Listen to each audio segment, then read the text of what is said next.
ñaca, ñaca, ñaca, ñaca. Bienvenidos a este su programa tan serio de medicina que se llama Quiero Vivir. Yo soy el doctor Gilberto Priego, recién desempacado de la Italia.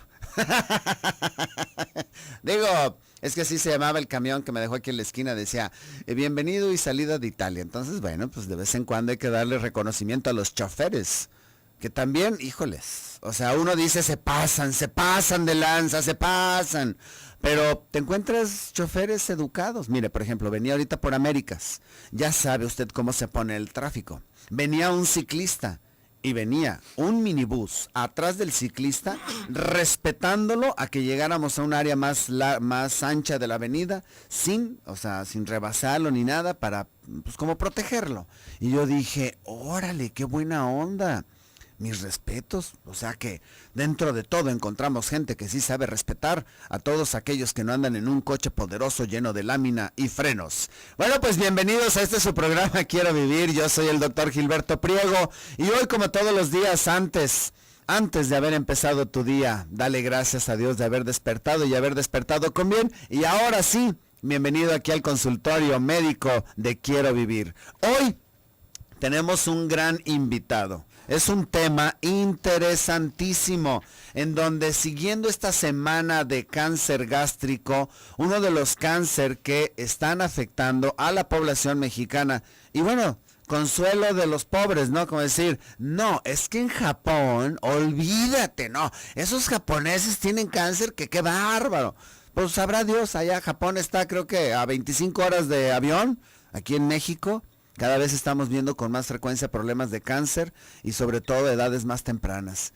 Y cuando nosotros hablamos, ya estuvimos en la semana hablando primero de lo que es la enfermedad en sí misma, estuvimos hablando de los métodos diagnósticos para estadificar y decidir cuál es la mejor opción terapéutica.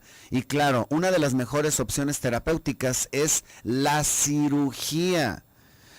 Ay, como dicen, si no existiéramos los cirujanos, bueno, pues hubiera salido algún esbozo inventado por Walt Disney. ¿Por qué? Porque es importantísimo tener cirujanos en esta sociedad. Y bueno, pues tengo aquí a mi compañero. Él es cirujano oncólogo con una habilidad innata para la cirugía. Hemos trabajado en algunos casos. Y bueno, conociendo su trayectoria, nos permitimos invitarlo para que nos oriente acerca de la cirugía en cáncer gástrico. Él es el doctor Sabas Texon Moctezuma. Bienvenido, mi buen amigo. Muchas gracias, doctor Gilberto. A tus órdenes, buenos días. A ver, Texon, doctor Sabas Texon. Primero, antes que nada, ¿es mi apreciación mía o verdaderamente tú como cirujano oncólogo? Bueno, antes de seguir en esto, quiero que nos expliques qué es la cirugía oncológica. ¿Cómo se forma un cirujano oncólogo? Bueno, en realidad un cirujano oncólogo se dedica básicamente a un área, ¿sí? Por supuesto. Pero finalmente las bases que tiene es las mismas que todos los cirujanos, es decir, hay principios quirúrgicos que son comunes a todos los cirujanos y esos son fundamentales. Después, por supuesto, sí, perdón. No, sí.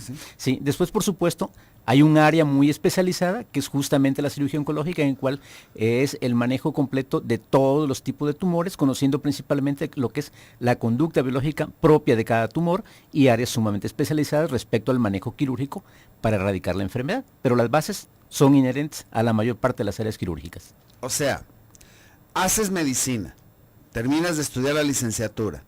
Como todo mundo. Como todo. Y luego haces cirugía general. Exactamente. Y después de ahí, entonces ya te derivas a una subespecialidad que es exclusivamente cirugía de cáncer. Exacto. Que son otros 2 años o 3 años más de entrenamiento. Sí, efectivamente, terminas, como tú dijiste, en la carrera de medicina, haces la formación quirúrgica en cirugía general y después de eso te dedicas 3 años exclusivamente a practicar cirugía oncológica como entrenamiento. Para que vean todo lo que tiene que invertir un especialista. Por eso es que la carrera de medicina es tan especial, porque le tienes que invertir muchos años. A veces hasta salimos de bastón, pero bueno, pues así es esto. Y ahora, la pregunta clave, ¿es mi apreciación, mi imaginación? ¿Estoy aforando, estoy inventando que estás tú en tu especialidad de oncología? Estamos viendo cada vez más cáncer, más personas con este tipo de lesiones y a veces edades más tempranas. Sí, lo que pasa es que evidentemente han cambiado muchos aspectos. De alguna forma, todas las medidas implementadas para mejorar la calidad de vida de la población finalmente tienen efecto. Y lo que antes hacía que alguien falleciera, por supuesto, de problemas tal vez infecciosos, tal vez problemas de desnutrición, otro tipo de patologías, muchas de ellas se han logrado, tal vez no erradicar, pero al menos sí disminuir. Y entonces eso ha permitido que muchos de las patologías ahora son básicamente problemas de tipo degenerativo y entran los problemas de tipo cardiovascular, problemas infecciosos de otra índole muy severos actualmente, y también por supuesto los problemas degenerativos de tipo oncológico. Todas las patologías tumorales ahora sí aparecen más y también de alguna forma hay métodos de detección más tempranos y también eso contribuye. Fíjense qué interesante es esto. Ahora viene la siguiente pregunta. ¿Qué no quisiera uno hacer con la cirugía? Es como cuando llega el paciente y dice, quíteme todo ese mal que tengo ahí. El concepto, exclusivamente, yo sé que hay cáncer de muchos y el concepto puede variar, pero el concepto de cáncer gástrico, necesitas tú saber el tamaño, la localización, si hay lesiones a distancia, lesiones cercanas, si hay ganglios, estadificar el tumor para decidir si la cirugía es una buena opción terapéutica o paliativa? Sí, por supuesto. Tú no puedes partir, digamos, del punto de vista oncológico, tienes que tener las bases. Es decir, la parte fundamental es, primero, haber establecido el diagnóstico sin duda alguna. Eso es fundamental. Ningún paciente oncológico se trata si no existe una información histológica de que definitivamente corresponde a una patología tumoral, desde ningún punto de vista, ni médico, ni académico, ni legal. Definitivamente debes contar con un informe histológico de que existo. ¿Qué es? Histológico, es decir, es? de que obviamente ya el paciente, tú lo estudiaste y llegaste en algún instante a tomarle una muestra, una biopsia, que te documente efectivamente que ese paciente tiene una patología de tipo tumoral. Esto es fundamental. Ningún paciente puede tratarse si no existe un diagnóstico histopatológico de malignidad. ¿Qué les parece? O sea, tenemos que ver que las células de veras son malas. Tenemos que irnos al bisturizazo. Austin, Texas, te quiero escuchar. 512-215-4909, allá donde dejé un pedazo de mi corazón, que bueno, está en toda la Unión Americana, porque luego me regañan, así es, tanto que quiero yo a todos los compatriotas que están allá en la Unión Americana. Bueno, pues vámonos al bisturizazo, aquí en el estudio 3122-1190, 3647-1883.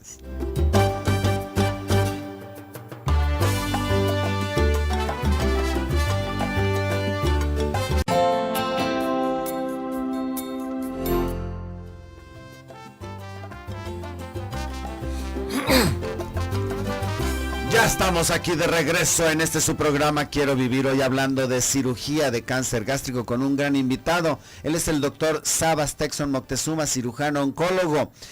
Y bueno, lo que quiero llegar es que tú en un momento dado, doctor Texon, en base a este análisis que haces histológico, te da la pauta para que tú como especialista hagas estudios de extensión. Ayer estuvimos platicando hasta la tomografía con PET para determinar lesiones milimétricas, si hay extensión tumoral, la resonancia, los ultrasonidos, el endoscopio con ultrasonido para ver el tamaño del tumor transmural. O sea, todos los exámenes que te ayuden para poder determinar la extensión de la enfermedad. Es lo que te da la base para que tú como cirujano oncólogo determines si sí puede ser de utilidad la cirugía o no. ¿Se considera una enfermedad local que con cirugía se cura o se considera una enfermedad sistémica que requiere un manejo multidisciplinario con quimioterapia, radioterapia, cirugía y la buena bendición de Dios? Es muy importante eso a lo cual te refieres, doctor Priego. Todos los pacientes, por supuesto, oncológicos, tienen que estadificarse. Y es fundamental, obviamente, todos los estudios de los cuales tengamos oportunidad de disponer y utilizarlos son siempre muy útiles.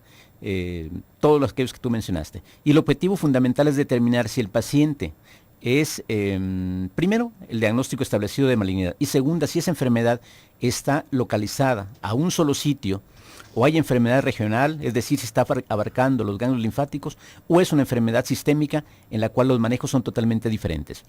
La cirugía, desde el punto de vista curativo, tiene mucho valor, pero tiene valor básicamente en eso, justamente en enfermedad localizada o en enfermedad locorregional, es decir, enfermedad que abarca el tumor, el sitio primario donde se originó y los ganglios linfáticos que estén cercanos al tumor. Evidentemente, en enfermedad sistémica, la cirugía no podrá ser curativa, podrá tener un valor muy importante desde el punto de vista paliativo, pero básicamente el objetivo con la cirugía es justamente tratar a los pacientes con enfermedad local en la cual la oportunidad de curación es sumamente alta. Fíjense qué interesante es esto. Es decir, mientras más temprano te lo diagnostiquen el tumor, más tienes chance de sobrevivir. Exacto. La insistencia con todos los pacientes, no solo en eso, en todos los pacientes oncológicos y quizás aplica en todas las áreas de la medicina, es que los pacientes vayan temprano, que no se automediquen, que le den valor a lo que está ocurriendo y que busquen un médico. Efectivamente, el retraso en el diagnóstico, el retraso en el tratamiento, evidentemente da oportunidad de que la enfermedad progrese y que probablemente se pierda la oportunidad de curación en muchísimos de los pacientes.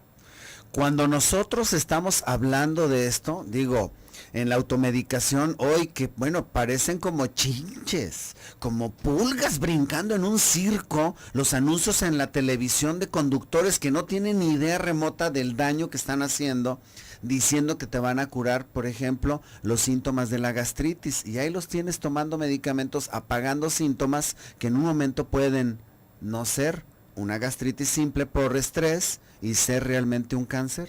Eso es fundamental. Muchísimos pacientes tienen retraso entre 6 meses, 12 meses de estar siendo tratados obviamente como si fuera una gastritis, como si fuera un problema ulceroso y reciben todos los medicamentos que todos conocemos para este tipo de enfermedades y lo único que hacen es justamente enmascarar un cuadro que hace que el paciente de alguna forma hay mejoría inicial, no completa, por supuesto, pero el paciente nota cierta mejoría y evidentemente retrasa mucho su diagnóstico en que reciba un manejo apropiado.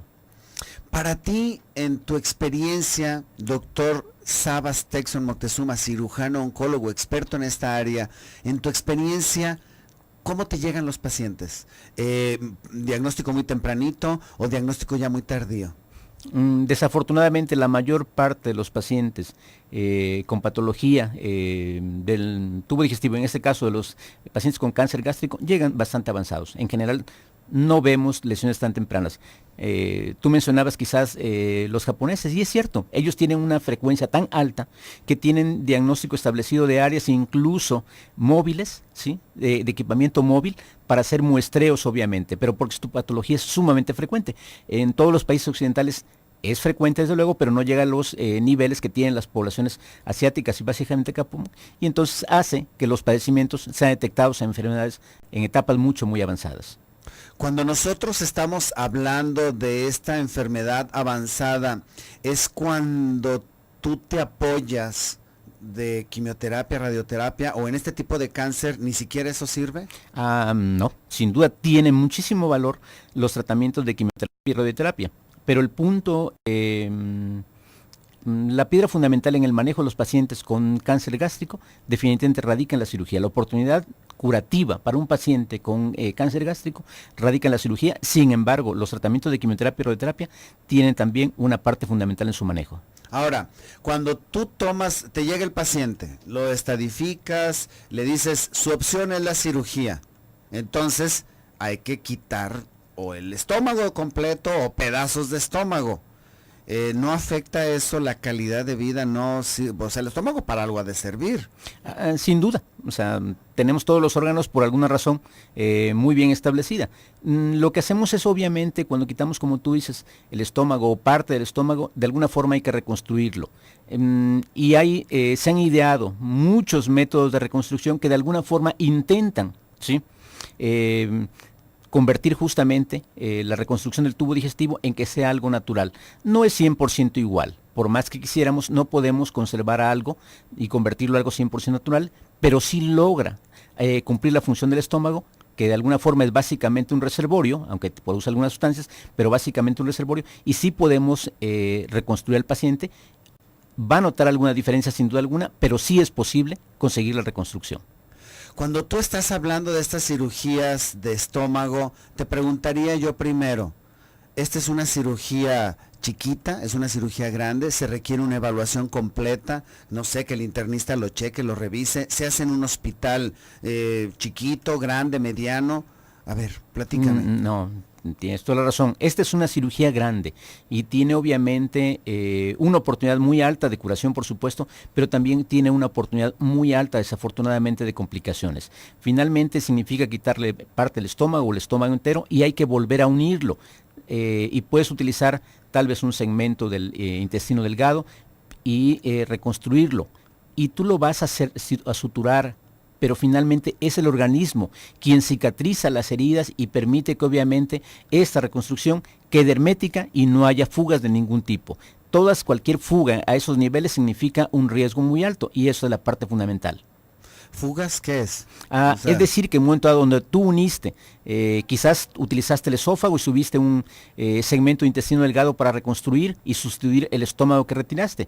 Pero esa unión que tú hiciste entre el esófago y el intestino delgado, aunque tú la suturaste, finalmente es el organismo quien la cicatriza. Y ahí debe convertirse en un sitio hermético a prueba de fugas. El organismo siempre produce líquidos y es importante que no haya fugas a esos niveles. O sea, que no se escape nada del contenido. Todo tiene que ir adentro y que vaya cicatrizando para que selle ese orificio que se unió. Exactamente. Y eso conlleva muchos procedimientos, por supuesto, y que el organismo logre hacer la parte que tú inicialmente conseguiste. Cuando nosotros tenemos a un paciente en estas condiciones, ¿influye mucho su riesgo, además de todos los riesgos locales, la edad? ¿Da más edades y mayor complicación, mayor posibilidad a lo mejor de que tengan otros procesos como una neumonía, una tromboembolia, un infarto? Claro, ese es un punto muy importante. Cuando tú mencionabas desde el inicio que el paciente, por supuesto, lo evalúas, lo estratificas, determinas que tiene un tumor y que determinas que tal vez el paciente es operable desde el punto de vista de que tiene enfermedad local y que ese tumor es resecable, ese es un aspecto, pero finalmente significa el tumor es resecable, pero ahora tenemos que evaluar si el paciente es operable. Tomemos en cuenta que no es una patología generalmente de gente de 20 años, es una patología, aunque habrá gente por abajo de 50 años, el grupo por supuesto es generalmente por arriba de 50 años y son pacientes, son enfermos que tienen patologías agregadas, pueden tener efectivamente problemas de corazón, tienen problemas hipertensivos, tienen problemas diabéticos, tienen problemas asociados de diversas condiciones y esto dificulta el manejo. El tumor es cierto, es resecable, pero el paciente a lo mejor tiene condiciones que hacen que el momento dado no pueda ser sometido a cirugía porque tiene riesgos muy altos y quizás allí tiene valor los tratamientos adyuvantes cuando hablamos de quimioterapia, radioterapia en un momento dado. ¿Qué les parece interesante? Pero tenemos que irnos al bisturizazo. 31 22 11 90 36 47 18 83. Recuerden, nuestro chat ya está abierto. www.radiomujer.com.mx. París. Para allá voy. Ya se me hizo. ¡Vámonos!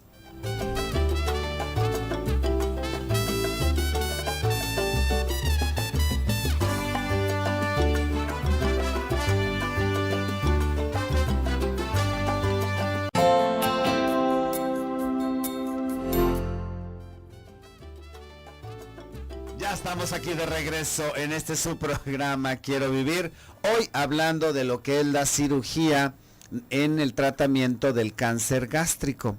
Ahora, cuando nosotros, fíjense bien, cuando nosotros como cirujanos vemos la evaluación completa del paciente, a veces se requiere este manejo multidisciplinario cuando tienen complicaciones como obesidad, diabetes, hipertensión, aterosclerosis, etcétera. El manejo de otras personas que sepan ahora sí un poquito más para el manejo de la diabetes, la hipertensión, y entonces se empieza a hacer como un manejo multidisciplinario en donde viene el internista, viene la nutrióloga para poder dar soporte con un solo objetivo, que el paciente se vaya a su casa caminando, bueno, si es que caminaba, porque luego si no caminaba, pues nosotros no podemos hacer ese tipo de milagros. Que el paciente se vaya caminando a su casa en buenas condiciones para poderlo reintegrar a la familia y a su trabajo. ¿Es finalmente ese nuestro objetivo como médicos? Sin duda. Sin duda, obviamente, como comentaba, los pacientes, por supuesto, no están inmunes a otro tipo de patologías y generalmente cuando alguien tiene arriba de 50 años es probable que existan patologías agregadas. Entonces sí es menester que obviamente haya médicos que coadyuven justamente en el manejo. Y el objetivo es quitar, por supuesto, la lesión, tratar al paciente desde el punto de vista quirúrgico, pero con el apoyo de otras especialidades facilita y define mucho lo que el paciente pueda conseguir. Ahora vamos a ejemplificar, a ver, dame un caso de un paciente que te haya llegado, que es posible quitar todo el estómago y que el paciente siga sobreviviendo y echándose sus garnachas y sus taquitos. Ya ves que aquí en México nos gusta el pozolito, la birria, el menudo, nos gustan también los guaraches, nos gusta, o sea, la comidita rica. ¿Es posible que le quites todo el estómago y el paciente sobreviva? Sí, de hecho, es una cirugía muy grande, como habíamos comentado, pero el paciente, por supuesto, tiene toda la oportunidad de que con apoyo salga perfectamente. Desde el punto de vista quirúrgico, puede salir perfectamente y ser reconstruido con un intestino delgado. Y de alguna manera, el intestino generalmente se va adaptando. Al inicio, los pacientes, por supuesto, que les quitamos el estómago y fueron reconstruidos, tienen que hacer una alimentación distinta y generalmente en las primeras semanas, los primeros meses, el paciente tal vez requiere alimentarse, en lugar de comer 3 veces al día, requiere alimentarse en cantidades más pequeñas y tomar tal vez alimentos 5 o 6 veces al día. Eso es normal mientras su organismo se va adaptando y el intestino va, llámale, que va dando de sí ese intestino y va formando un reservorio para que permita que el alimento tenga un tiempo de estancia más prolongado. ¿Sí? Y finalmente el paciente puede llegar a comer, como tú decías, la alimentación a la cual estaba acostumbrado, tal como buen mexicano. Híjoles, o sea, esto a mí me queda asombrado, pues yo que soy creyente y que creo en un ser superior, en Dios, que nos hace también hechecitos, o sea, se adapta todo, o sea, tienes un poder de adaptación, cada parte de nosotros, como para simular después un estómago. ¡Qué increíble! Sí. Sí, justamente eso es cierto. O sea, el organismo sí tiene esa capacidad de adaptación y permite que el paciente poco a poco vaya reconstruyéndose, no solo desde el punto de vista quirúrgico. El paciente tiene que reconstruirse también desde el punto de vista emocional, tiene que aprender a vivir con la patología que tuvo, pero el paciente puede perfectamente ser rehabilitado desde el punto de vista médico y también desde el punto de vista emocional. Platícame algún caso, a ver. Un caso que hayas tenido que quitarle todo el estómago. ¿Cómo es? ¿Llegan contigo? Sí, efectivamente, llegan con nosotros, justamente, llegan con todo lo que te mencionaba. El paciente, por supuesto, no solo tiene el daño físico, tiene un daño emocional muy importante. Nadie queremos ser sometidos a cirugía, ni mucho menos a cirugías grandes que nos quiten una parte de nuestro organismo y que nos causen daños tanto físicos y emocionales. Es algo a lo cual, y además, aunque ha cambiado quizás un poco, pero el diagnóstico de algo tumoral para todos sigue siendo sumamente aterrador, ¿sí? A pesar de que obviamente que tenemos avances, finalmente sigue siendo aterrador, por supuesto, el diagnóstico oncológico. El paciente se evalúa de todos los puntos de vista y se le explica justamente que va a ser sometido a una cirugía muy grande, pero que es posible, ¿sí? Vivir justamente sin el estómago. El paciente se prepara de todos los puntos de vista, tiene que internarse generalmente por lo menos un día antes para estar en condiciones apropiadas, desde que se ha visto por el cardiólogo, se ha visto por el internista, en fin, para mejorar todas sus condiciones, si es diabético, en fin, y preparar su organismo para el tipo de cirugía al cual va a ser sometido en un momento dado. ¿Sí? Y el día de la cirugía obviamente es una cirugía que puede significar tal vez 3 o 4 horas, dependiendo de las condiciones del paciente y los hallazgos. Y el objetivo es justamente eso, es quitar el estómago completo, quitar todos los tejidos que están afectados, básicamente los ganglios linfáticos, que recordemos el sitio al cual primariamente se va la enfermedad, aunque puede irse a otros sitios distantes, llámese hígado, pulmón, pero el punto de vista quirúrgico es quitar el estómago y con los ganglios que están generalmente alrededor del tumor primario y reconstruir después con un segmento de intestino. Pero la mayor parte de las veces la cirugía significa quitar el estómago completo. En algunos casos es posible dejar una porción de estómago y nos sirve para reconstruir al paciente. En la mayor parte de los casos, muchos pacientes requieren sacrificar el estómago completo. Cuando tú estás hablando, doctor Texon, de este tipo de cirugía, de este tipo de tratamientos, ¿es satisfactorio para ti, como cirujano, como persona, como padre de familia, el decir, wow, creo que le hemos vencido a la enfermedad? Cuando te dicen eso, cuando dicen está controlado, no hay reactivación, y no puedo decir, o sí puedes decir que está curado el paciente. Sí, por supuesto, no es inmediato. Evidentemente los pacientes, por supuesto, requieren evaluaciones periódicas, siempre estarán sometidos a estudios de extensión, los mismos quizás que fueron sometidos al inicio para determinar dónde había enfermedad, son estudios que posteriormente van a estar siendo evaluados. Al principio el paciente tal vez se vea cada 2 o 3 meses, después cada 6 meses y así sucesivamente.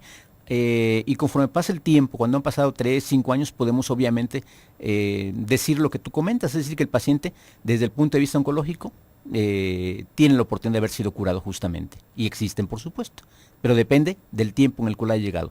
La etapa, el diagnóstico temprano es fundamental. Cuando tú estás hablando de este tipo de cirugías, ¿estamos hablando de cirugías abiertas o este tipo de cirugía se puede llegar a hacer laparoscópica? Probablemente la mayor parte de los pacientes van a ser sometidos a cirugías abiertas. Hay algunos centros sumamente especializados en los cuales se intentan hacer procedimientos cada ocasión con una cirugía de mínima invasión, pero en términos generales son centros muy especializados y básicamente a nivel experimental. Desde el punto de vista oncológico, el manejo va a ser con cirugía abierta, una incisión grande, llamémosle, pero ese es el manejo más apropiado. Cuando tú estás hablando de este tipo de cirugías en donde vas a quitar estómago, en donde vas a cortar nervios, ¿qué pasa con la motilidad intestinal? ¿No se afectan? ¿No les va a dar diarrea o estreñimiento? ¿No van a tener este tipo de trastornos? ¿O es tan noble nuestro organismo y la reconstrucción que hace por dentro que es capaz de compensar todos estos cambios? La mayor parte de estos cambios van a ser justamente compensados. Por supuesto que va a tener alteraciones en la motilidad. Recuerda que cortaste unos nervios que le dan función justamente a la motilidad y le dan función a alguna de las secreciones que tienen que ver en el estómago y que tienen que ver también con el duodeno, que es la porción que sigue. Pero todo esto generalmente el paciente lo va tolerando, reciben enzimas generalmente, para compensarlo reciben medicamentos para cambiar la motilidad, y los cambios en la alimentación, en la dieta, son fundamentales. Hay algunos suplementos después vitamínicos que habrá que dar al paciente. No olvidemos que el estómago tiene funciones muy importantes para evitar problemas de anemia, básicamente por vitamina B12, entonces requerimos justamente ese suplemento más adelante para compensar algunas deficiencias que la cirugía produce, por supuesto. ¿Qué les parece? Interesantísimo, ¿verdad? Pero también está interesante Amor Consentido este sábado 8 de febrero a las 9 de la mañana en el Salón de Eventos Expo Guadalajara, Avenida Mariano Otero y Las Rosas. La entrada es libre, los temas interesantísimos. Diferencias, similitudes y conflictos en la relación de pareja con nuestra compañera Alicia Soltero, toda una institución. Lo que no nos contaron sobre el amor con mi amigocha Blanca Mercado. Mi pareja, ¿me ama o me necesita? Con mi buen amigo Rolando Peña, sexólogo. Y matrimonio, cuna o cárcel del amor, con el doctor José María Echegaray, terapeuta familiar de lo mejor. Los 4 invitados de estas conferencias están de lujo, no te la puedes perder. Este sábado 8 de febrero a las 9 de la mañana. Las pláticas son interesantísimas. Por favor, evita llevar niños para que podamos todos y tú mismo disfrutar estas hermosas pláticas que van a ser de crecimiento interior, de crecimiento en pareja, para poder tener, pues ahora sí, una relación mucho más padre, más rica, más suave con todos. Vámonos al bisturizazo. 31 22 11 90 36 47 18 83.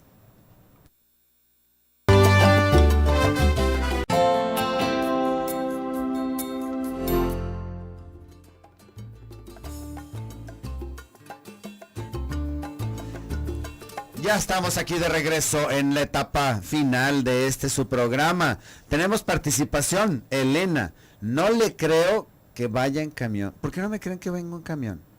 O sea, ¿por qué no creen que soy capaz de subirme a los camiones? Claro que me subo a los camiones. Y durante una época de mi vida, claro que teniendo mi vehículo lo dejaba y me iba en camión. Bueno, Ahorita no. Eso sí, y si me dicen no sea mentiroso, bueno, a lo mejor el día de hoy no me vine en camión, pero de que yo no le tengo miedo a subirme a los camiones es parte de lo que tienes que hacer. Fíjense bien, en el crecimiento interior de uno, para demostrarte a ti mismo humildad, fíjense bien, humildad, no hay mejor medicina para el ego o contra el ego que subirte a un camión. Esa es la lección de vida, pero impresionante. Les voy a decir por qué. Porque nada de lo que está a tu alrededor, el ego, lo que trata de hacer es que todos hagan lo que tú quieres, finalmente. O sea, tienes que hacer lo que yo te digo. El camión no va a venir antes porque tú estás ahí. Hay fila, no te van a dejar meter nada más porque tú eres tú. Tienes que pagar. Y arriba no vas a tener una escafandra para no oler los sudores y malos olores que hay dentro del camión. O sea, vas a tener que estar al parejo de todos. Y yo 6 meses, digo, esto se los puedo decir hace menos de 3 años, 6 meses de mi vida me la pasé en camiones y me supe todas las rutas de camiones. Y para mí fue muy grato que una vez una paciente me reconoció en el camión y me dijo, doctor, ¿qué está usted haciendo en el camión? Y pues le dije, lo mismo que tú, o sea, pues voy de un lado a otro y me bajo en tal lugar y agarro la ruta X para ir al hospital. Y luego me decían, ¿y qué pasaba si te hablaban de emergencia? Pues te bajas del camión, agarras un taxi y te vas a tu lugar. O si estás esperando en la esquina, pues tan sencillo, paras un taxi, porque un paciente no tiene por qué andar pagando en su salud consecuencias de lo que tú crees que es tu crecimiento interior. Pero sí, Elena, o sea, hoy no me vine en camión, venía hecho la mocha, porque anoche trabajé hasta la 1 de la mañana. Rosy de Ameca, el carcinoma, ¿por qué se forma? Me quiero imaginar que el carcinoma, ¿por qué se forma? Y aquí quizás habría que nos explicaras un poquito las estirpes histológicas que tenemos, las estirpes de células para determinar carcinoma, adenocarcinoma, etcétera. Básicamente en el estómago, el tumor que va a aparecer es un tumor de tipo adenocarcinoma, es decir, es un tumor que deriva de tejido glandular. Es quizás cerca del 100% de tumores van a ser de esta histología a nivel del estómago. O sea, doctor Texon, que si yo digo tengo cáncer, estoy diciendo una información incompleta. Tengo que ponerle bien su nombre, su apellido y su segundo apellido. Sí, pero no es incorrecto en realidad. Es decir, tal vez es incompleto como tú dices. Básicamente, cáncer significa que tiene algo malo. Desde el punto de vista médico hablamos de adenocarcinoma o carcinomas, pero eso es una información. La parte fundamental es que definitivamente alguien tiene una patología tumoral. O sea, no es Piscis, no es Libra, no es Tauro. Es cáncer. Punto. Con todo y la pena, como dirían por ahí. Exactamente. Así es, doctor Priego. María Fuentes, desde Austin, Texas, de 59 años. Tengo reflujo. ¿Qué medicina me sugiere que sea la mejor? María Fuentes, la mejor medicina es el control por un gastroenterólogo y una buena endoscopia que te esté dando las pautas de tu seguimiento. Ahora, el estándar de oro del reflujo, y les recuerdo que el reflujo no se cura con medicina. La única cura del reflujo patológico es la cirugía. Mientras tú tomas la medicina, te vas a sentir mejor. De hecho, la medicina lo que hace es quitarle lo ácido a tu reflujo. No hay medicina que quite el reflujo, entiéndanlo. Lo que hacemos es quitarle lo ácido, que es lo que te quema. Para eso, el medicamento de elección es el omeprazol y sus derivados. Pero volvemos a lo mismo, te está evaluando un médico, esa es la parte primordial para estar seguros de lo que se te está tratando. Porque si no, puedes tener lesiones que aparentan que son acidez, que es una gastritis, que es reflujo, y finalmente tener una lesión como un cáncer que te puede llegar a costar la vida si es que no te hacen el diagnóstico oportuno. Miguel, ¿quieres complementar algo de lo que dije ahorita, doctor Texon? Totalmente correcto. Sí, ¿verdad? O sea, no se automediquen, y menos en esto. Ay, tengo gastritis, échate el omeprazol. No, lo que va a retardar es justamente el diagnóstico y que evidentemente llegue en una etapa tardía si es que existe un cáncer en ese sitio. Miguel, desde Austin, Texas, 53 años. Fui diagnosticado con reflujo ácido y me recetaron famotidina. Cuando dejo de tomarlo regresan los síntomas. ¿Debo de tomarlo de por vida? ¿Qué hago? Bueno, ya les explicaba que el reflujo es una condición en donde tú tomas la medicina y te sientes mejor. se le quita lo ácido al reflujo. La famotidina es un derivado de la cimetidina. Y luego también el otro que más conocen es la ranitidina. Finalmente, este tipo de medicamentos no se consideran el estándar de oro de tratamiento médico porque crean tolerancia y pueden dejar de funcionar en una forma adecuada. El medicamento que no crea tolerancia es el omeprazol y todos sus derivados, rabeprazol, esomeprazol, lansoprazol, pantoprazol, etcétera. Ponte en manos del médico y si te dio la famotidina, dile que cuánto tiempo te la va a dar, pero dile. O sea, yo pregunté y sé que este no es el tratamiento de oro, el tratamiento de calidad.